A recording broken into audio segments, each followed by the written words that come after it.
You finally said no, set a limit, protected your peace. And now you feel terrible, guilty, mean, like you've done something wrong. Everyone talks about boundaries like they're simple, but nobody warns you that setting them feels like becoming the villain in your own story. Let me explain why. And why that guilt is lying to you. The discomfort you feel after setting a boundary isn't proof you did something wrong. It's proof you did something new. Your nervous system doesn't know the difference between danger and unfamiliar. And for women especially, self-protection feels dangerous because we were never taught it was allowed. The good girl programming. From childhood, you received a clear message. Good girls don't cause problems. Good girls keep the peace.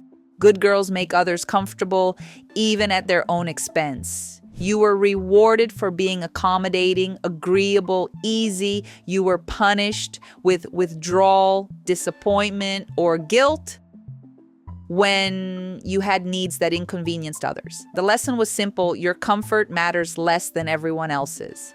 Now, decades later, you try to set a boundary and your whole body screams that you're doing something wrong. That's not intuition, that's programming. The guilt isn't a sign you're being mean, it's a sign you're finally breaking rules that were never designed to protect you. Why boundaries trigger guilt? Let's break down what's actually happening when you set a boundary and feel terrible. You're disrupting the system. People are used to you saying yes, being available, absorbing their needs without complaint. When you change, you disrupt their expectations. Their disappointment or frustration feels like proof you've done something wrong, but you haven't. You've just stopped being convenient. You're feeling their feelings. Women are trained to be hyper-aware of others' emotions. When your boundary upsets someone, you feel their displeasure in your own body. Their discomfort becomes your emergency. But here's the truth. Their reaction to your boundary is their responsibility, not yours. You're triggering abandonment fear. Deep down, you believe that if you have needs, people will leave. If you're not easy to be around, you'll be alone. So every boundary feels like a risk of rejection. The guilt is actually fear dressed up as morality. You're violating your own identity. If your identity is the nice one, the helper, the one who never causes problems, then setting boundaries threatens who you think you are. You feel like a bad person because you're acting out of character, even though that character was a survival strategy, not your true self. The guilt is a lie. Your guilt tells you that you're being selfish, mean, or difficult.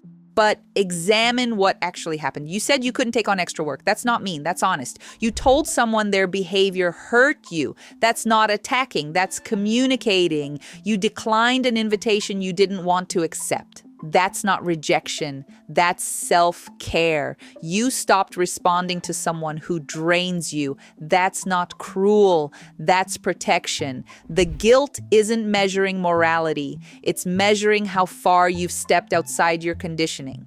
The bigger the guilt, the more deeply programmed the pattern you're breaking. Who benefits from your boundarylessness? Ask yourself, who taught you that your needs don't matter? And who benefits from you continuing to believe that? The people who get angry when you set boundaries aren't upset because you've done something wrong. They're upset because you've stopped being easy to use. Your compliance benefited them. Your boundaries inconvenienced them. Their reaction isn't evidence of your cruelty. It's evidence of their entitlement to your energy, time, and labor. People who respect you will adjust to your boundaries. People who exploited you will resist them. The resistance tells you everything. The discomfort of growth.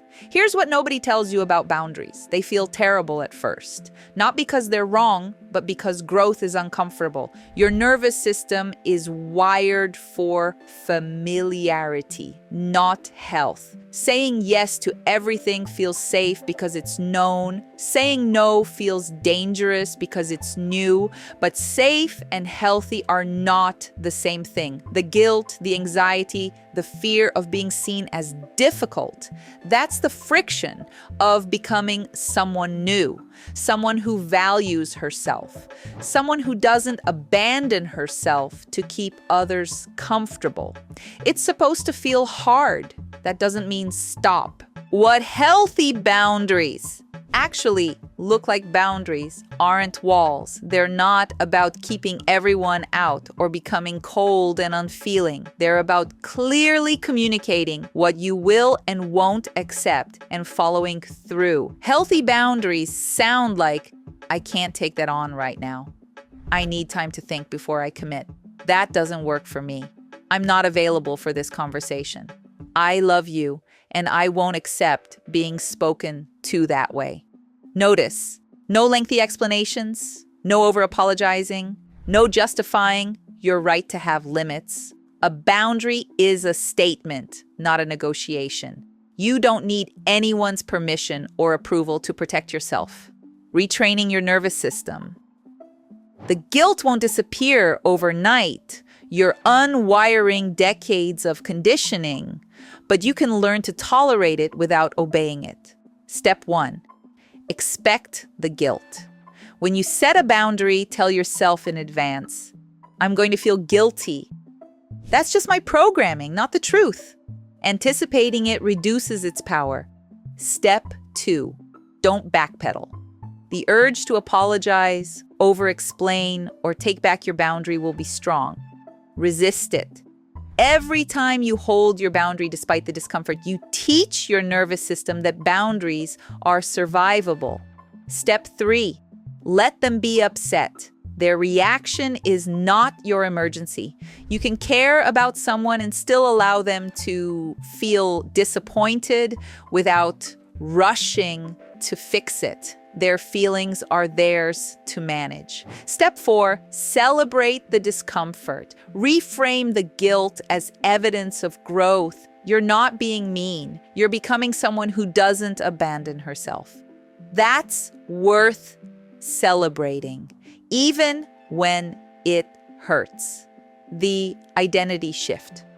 Eventually, something changes. The guilt gets quieter, the boundaries get easier, and you realize you're not the bad guy for having needs.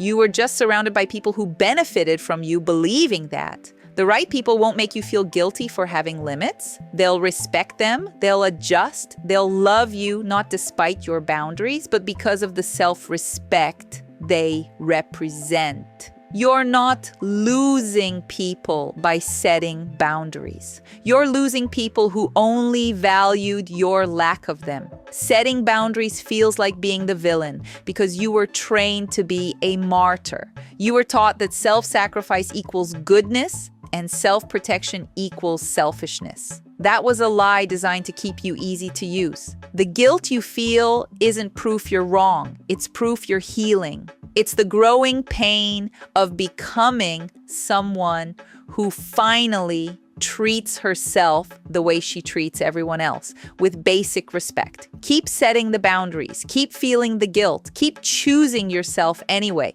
One day, you'll realize you're not the bad guy. You never were. If this gave you permission, subscribe for more psychology that supports your growth. Comment, what boundary are you scared to set? You're not mean. You're just finally protecting someone who matters, yourself.